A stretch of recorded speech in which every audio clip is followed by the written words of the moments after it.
Good evening, and welcome to the only flagship episode of its kind, known as Evil Deed. Basically, a collection of Supreme Court decisions and precedents that happened in American history that are important to the function of real estate law. Over the course of this episode, we're going to discuss about 7 topics that relate to the readings of real estate law of this semester. I'm going to be honest that some of them are downright depressing, while others you wonder how they took this long to become. And, there's a couple in here that are kind of funny. We'll just see how it goes. I am your host, Ian Steffe, and let's take it from here. Part 1. Concurrent ownership, or the United States versus Kraft, 2002. So the first case I'm going to be paying attention to, and I think is worth your attention, is a case of the Krafts. The Krafts were a married couple dealing with a tragic issue that most Americans are frightened of: the attention and ire of the Internal Revenue Service. Specifically, the husband had fallen behind on a substantial amount of money, and the response was to put a lien on all property and property rights. With their backs against the wall, the couple believed they had found a workaround. A property they owned as tenants in entirety, laid in Michigan. This kind of property, the tenants in entirety, is a type of ownership that's specifically for spouses or partners, where the property is evenly divided between the two. It especially is useful as a survivorship mechanism when one of the partners dies. It automatically comes to the living spouse as sole owner. As an attempt at a loophole, the couple executed what's called a quitclaim deed. A quitclaim is basically a legal document in which a person takes their property and transfers it to another party without any promises of terms or caveats. There could be a lien on it, the title could be compromised. It's a simple transfer. I think a metaphor would be if you had a gambling debt and the bookie came around and you handed a wad of cash to a friend and went, "Just stay cool." Basically pretending that you had no money so you don't pay it at the time. The IRS responded by releasing its lien upon the property once the quitclaim was executed, and the couple attempted to sell this property. Unfortunately, once the plan was carried out and the sale was executed, half of these funds were put into escrow as part of the husband's debt relief. First, the case came to district court, where summary judgment sided with the IRS, having interest in the joint tenancy in entirety. Reaching circuit court, things overturned again, this time in favor of the Krafts, saying that the co-ownership was not on the table for the IRS to access. Eventually, it hit the Supreme Court to answer an important question: does a tenant buy the entirety, possess property or rights to property to which a federal lien may attach? Basically, is this property a co-ownership, or could it be seen as two individuals? After months of deliberation, a 6-3 decision came to pass saying, yes, a tenant by the entirety can be held to a federal lien. The reason being that if an individual can make decisions like the sale of his or her share, can individually decide to have someone removed, or can collect rent from them, they can also be held accountable for this said lien. This is important in precedent because before, it was thought that this sort of agreement was an impenetrable consortium, that harm to one party affects the whole, especially in this case where the property ownership is tailor-made towards spouses. Going forward, a party in concurrent ownership was seen as an individual in the eyes of creditors within the federal government. Part 2. Surveys. Nolan versus California Coastal Commission. In Ventura County, California, James and Marion Nolan owned a valuable beachfront bungalow that they had rented out to tenants. Over time, the 500-square-foot house fell into a state of disrepair, no longer making it appealing for prospective buyers or renters. Seizing on opportunity, the Nolans decided to build a much larger house, quintupling the square footage of the original structure to 2,500 square feet. North of the property by a quarter mile, Lake Ferrier County Park, a public park and beach with recreation areas for the public. As the Nolans were pursuing this new opportunity, they came to the California Coastal Commission for permission of building permits.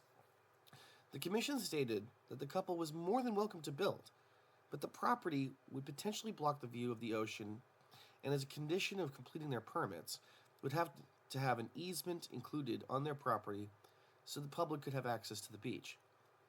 Truthfully, this large house was similar to those on the beachfront, and they also had similar easements. Easements, by the way, is a term meant for property to allow reasonable access to a certain location.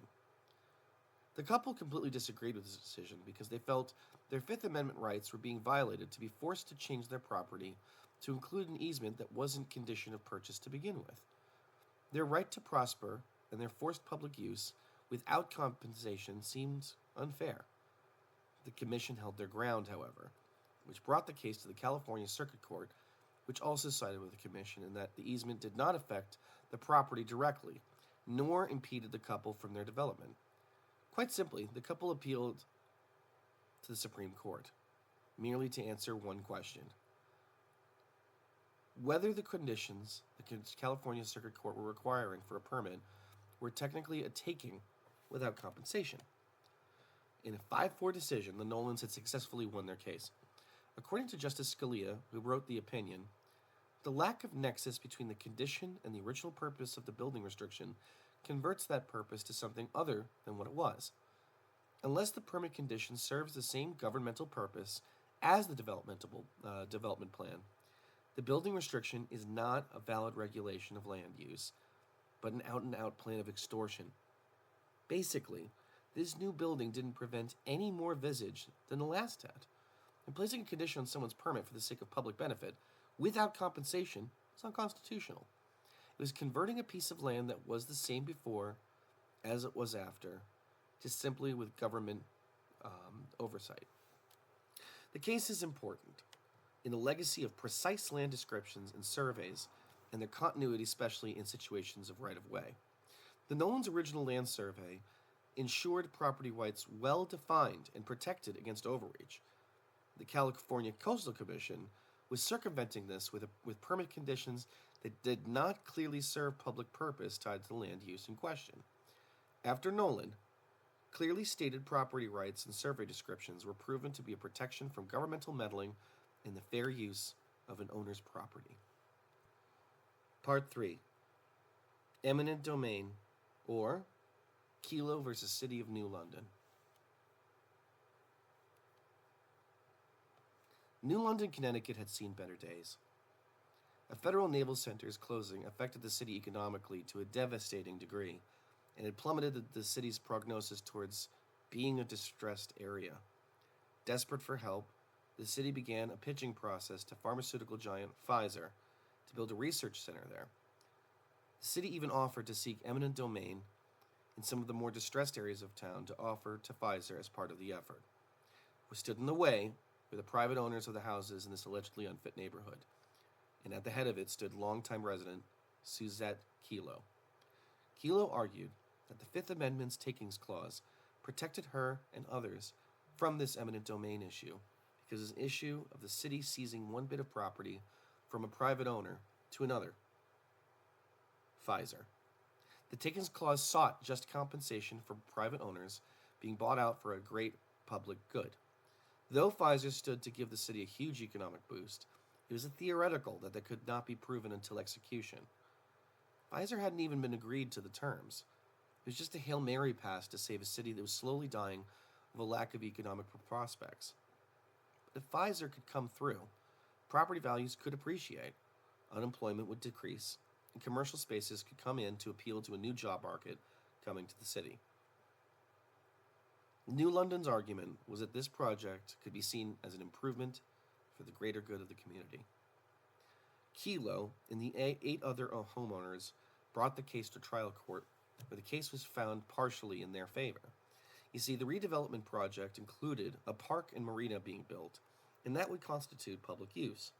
But the rest of the plan to gift land directly to Pfizer was questioned.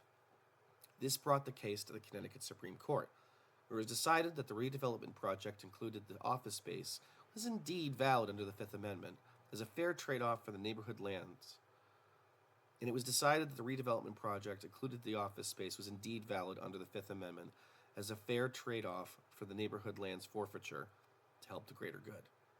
Then the case found itself before the Supreme Court to finally answer the question of the validity of this arrangement. Sadly, the court, in a 5-4 decision, continued to side against Kelo, agreeing with the Connecticut Supreme Court that in this case, the redevelopment plan's ethos was for the extensive greater good of New London, and the eminent domain was totally justified. One would think that there's some happy ending here also. The redevelopment plan goes through, jobs come in, and the town is saved, all thanks to the federal government finally putting these annoying citizens in their place. But not so. After the case had finished, the requisite funding to accomplish this proposal to Pfizer fell drastically short, and even after the eminent domain of land, nothing was further development because there was no money. The plans were abandoned, and to this day, what's left of Susan Kelo and the other 8 homeowners' property exists several empty lots where people once lived, now overtaken with weeds and wild animals. The case is important because the aftermath produced more consideration and rules with eminent domain laws in most of America. 45 states, after bearing witness to Kelo's defeat, added amendments to their state constitutions to protect private owners from similar fly-by-night plans of this ilk. And ideas such as the New London redevelopment project can be seen as too good to be true to save a city that's hurting, but could also cause extreme harm to specific members of the community if the plan isn't thought out past the proposal stages. In essence, the Takings Clause, despite the opinions of the highest court, made state governments improve its translation and consideration from private owners. Part 4. Real estate contracts, or Stambovsky versus Ackley. Helen Ackley had many stories of the haunting of her house in Nyack, New York. Since buying her home that originally sat derelict for years, during the course of renovations, she had many examples to her memory of poltergeist activity, even going so far as to have her stories reported to numerous news outlets, including Reader's Digest. After years of ownership, Ms. Ackley finally felt it was time to move away from New York and onto less supernatural property in Florida. Finally putting the house up for market, Ms. Ackley finally found a potential buyer in Jeffrey Stambovsky of New York City. Upon down payment, Stambovsky was excited about this new purchase and was eager to begin the contract process. The broker was informed by Ms. Ackley that Mr. Stambovsky was to at least be verbally informed of the alleged hauntings before she would sign a contract. The broker informed Stambovsky, and originally he seemed amused by the fact that found humor in it. But over the course of a week, Mr. Stambovsky began to express second thoughts regarding the house, especially after realizing the media attention it had received in the past. Mr. Stambovsky then maneuvered toward an action of rescission, or complete cancellation of the contract. He said within the framework of the agreement, the haunting is never mentioned, even if he had been informed verbally. The wheels were still in motion towards the sale, but Stambovsky elected to not show up for his own closing, resulting in him losing his down payment. Further, the case was brought to the New York Supreme Court, and the action and additional damages Stambovsky requested were dismissed. Eventually, the case would come to the Supreme Court, and after much deliberation, the case was sided with Mr. Stambovsky.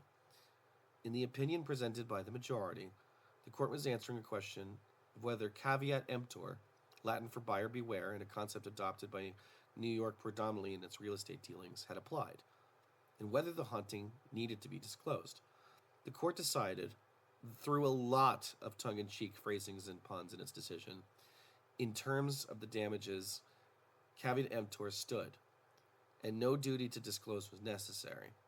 As to the rescission, quote, where, as here, the seller not only takes unfair advantage of the buyer's ignorance, but has created and perpetuated a condition about which he is unlikely to even inquire enforcement of the contract, in whole or in part, is offensive to the court's sense of equity. Application of the remedy of rescission within the bounds of narrow exception to the doctrine of caveat emptor set forth therein is entirely appropriate to relieve the unwitting purchaser from the consequences of a most unnatural bargain. In other words, the value of the property was indeed wrapped up in the hauntings involved, and there was no way of proving one way or another about it. The full folklore itself, the belief, was enough to cause rescission to be available past caveat emptor, and with its extensive publication, Stambovsky was able to back out of the deal. This is a very important precedent to real estate law, despite the relative unusual quality of the case. Real estate contracts need total disclosure to the minute detail of the history and reputation of a property. Even something as trivial as ghosts needs a disclosure, because of how it affects its value. And it seems silly at first glance, but one can see things from Stambovsky's perspective of unwanted attention for people interested in the occult or, quote, ghost hunting. Similarly, cases where a famous crime could have been committed or on a property could have been discussed. If an infamous former tenant lived there, it's also disclosed. So who's to say that unusual folklore shouldn't be considered? Part 5. Deeds, or Story of George C. Parker. Now, as a departure from Supreme Court cases, we're going to discuss one of history's greatest charlatans. It's an important warning related to due diligence for a buyer regarding deeds and fraud. George C. Parker is one of the most famous con men in American history related to the grift he created to quote Marx in New York City. In the early 20th century, Parker had created a scheme to defraud new immigrants to this country, selling famous landmarks through the use of clever costume changes, backstories, and forgeries. Places like Madison Square Garden, the Metropolitan Museum of Art, and most famously the Brooklyn Bridge were represented as being owned by Mr. Parker. Through pseudonyms of various characters and short rentals of glamorous offices, Parker made it seem like he had the power of selling these landmarks. The documents he forged looked to be the genuine article, and those he duped felt convinced that they had a piece of iconic New York real estate. The fraud claims were extensive, and Parker was arrested multiple times before finally receiving a life imprisonment after one unsuspecting victim bought the Brooklyn Bridge and attempted to set up toll booths on the bridge to begin receiving revenue. To this day, people still use the phrase, "If you believe blank, I've got a bridge to sell you in Brooklyn," in relation to someone's gullibility. Even so, Parker is the kind of criminality that began the process of strict vigilance towards the validity of deeds and a better, stricter, tighter discretion with having good representation when approaching the buying of property. Going over every detail is deeply important to a client, and vigilance is important so as not to be put in a position to be defrauded. A deed should be clear, ironclad, and have intelligent parties looking out for those less aware of the specific procedures involved in sales. Part 6. Real estate and race relations. Specifically, Jones versus Alfred H. Meyer Company. The Alfred H. Meyer Company was a real estate development company in St. Louis, Missouri. Joseph Lee Jones, who was African American, was seeking to purchase a property through Meyer Co. Unfortunately, the company had decided to state open prejudice with Mr. Jones and refused to sell him a home because he was black. Pure and simple. The case immediately arrived in district court, where it was thrown out immediately, while the Court of Appeals agreed with the district court that Section 1982 of the 13th Amendment applies only to state action and does not reach private refusals to sell. The case arrived at the Supreme Court shortly before the Civil Rights Bill of 1968 was published, and the court found in favor of Mr. Jones. The case comes after the 13th, 14th, and 15th Amendments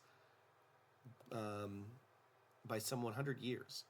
It is disconcerting that action from the court took this long to deal with equality concerning land sale.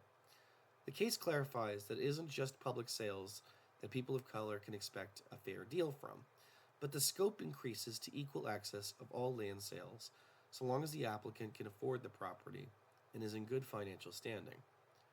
In the majority decision, it also finally empowers the government to participate in the enforcement of the amendment, not through specific agency, but definitely as a threat through court. The cited amendment in section sought to provide an equality of opportunity for people of all races to not be excluded from self-benefit and to not experience racism in even private sales, never mind the public. It sought an equal playing field. Somehow, there was a dissent to this case to say that it was the will of a state's decision as to what was right or wrong for the people and what to regulate, and the participation of Congress was an overreach to tell people how to live their lives or who to sell and what to whom. The decision, though almost in a classification of too little too late, showed that the government could put its foot down in supporting people of color and having the reach to regulate and correct discriminatory tactics. There are far-reaching rules, not only in terms of regulating the sale of property, but also whether Congress had the power to decide and regulate inequality. And America was better for it, as we see now. It is genuinely shocking that it took this long when the cited amendment's language was so complete and clear, and yet was still considered subjective to the courts until this moment. 108 years. It's incredibly hard to fathom that the issue is closer in distance to our current time than it was to the Civil War, but progress seems to run slower in this avenue of American democracy and equality. Part 7. Real estate financing, or Bank of America versus the City of Miami. The 2008 housing crisis was one of the most devastating moments for American banks and homeowners, respectively. A bubble developed from predatory lending practices, overinflated housing prices, and customers with checkered credit history. Together, a sort of waterfall effect happened that caused people to foreclose from escalating mortgage payments that led to plummeting of value of houses, and banks were on the hook for gigantic losses. This cycled to a painful tailspin. In particular, the city of Miami was harmed by this crisis, but a troubling pattern was starting to become clearer over time. According to the city of Miami, the predatory lending practices of the banks were a sort of, quote, reverse red line. Borrowers of color were not being offered the same line of credit as whites, while also being subject to much stricter and harsher penalties. In fact, refinancing for people of color didn't seem to be an option as often as it was for white borrowers. When faced with the possibility of default, racial identity seemed to play a part as to whether there was a way out, and the effects of those inevitable foreclosures sent shockwaves in minority neighborhoods in Miami. The ethnically identified neighborhoods subject to foreclosures caused widespread issues with, quote, blight, or houses becoming empty and thus falling into disrepair. Besides dealing with the physical risks associated with the wide swaths of abandoned structures, the city was no longer collecting tax revenue from its citizens, suitable for maintaining anything in a reasonable way. Public services were being leaned on to their breaking point, and emergency services were being called far more often in dealing with the aftershocks from an increase of crime from the depressed economic conditions. Miami was spending much more money than they were taking in to fix the mounting issues, and it seemed like the banks were largely at fault for this situation. The issue at hand was whether the Fair Housing Act could have any role in this case for Miami to recuperate from the housing crisis's collapse. The banks had overfed awful mortgages to minority lenders, and the fallout was causing the city to lose astronomical sums of money for cleaning the issue up. Did Miami have standing as an injured party? And what was the proximate cause that specifically put the banks at fault? Initially, the case was brought before a federal district court. Much to the ire of the city, the court found that Miami could not consider itself a party in a typical FHA or Federal Housing Act lawsuit, and lacked standing to seek damages. Going up to the 11th Circuit Court, the verdict was much more favorable, agreeing that it was reasonable to presume the cause and effect of the bank's lending practices and could see the pattern where Miami would consider it standing. Finally, the case was sent before the Supreme Court, where the result was finally concluded. The city of Miami was indeed a party in an FHA case, but the court sent it back down to circuit to reestablish if there was a proximate cause relating to the banks. The circuit court had to consider and justify how so under the FHA. Now, this case is very, very important to the financial sector of real estate. The case clarified that a municipality could take action against a bank for its predatory lending practices. It is important that the financiers of mortgages be as much, if not more, responsible than their borrowers, and discrimination has no place in the courts, especially because said discrimination caused so much damage to the property value, safety, and administration of the city of Miami. This case deeply highlights the lack of equality of opportunity for people of color finding financing for their homes and businesses. At the same time, it reflects that there are consequences to be levied under the umbrella of the Fair Housing Act, especially when widespread economic damage had been caused. And that's it. Those are the 7 examples of precedents within our court system and also events that helped shape our legislation and execution of modern American real estate law. I hope you enjoyed it. My name was Ian Steffe. I was your host. Have a good night and sleep well.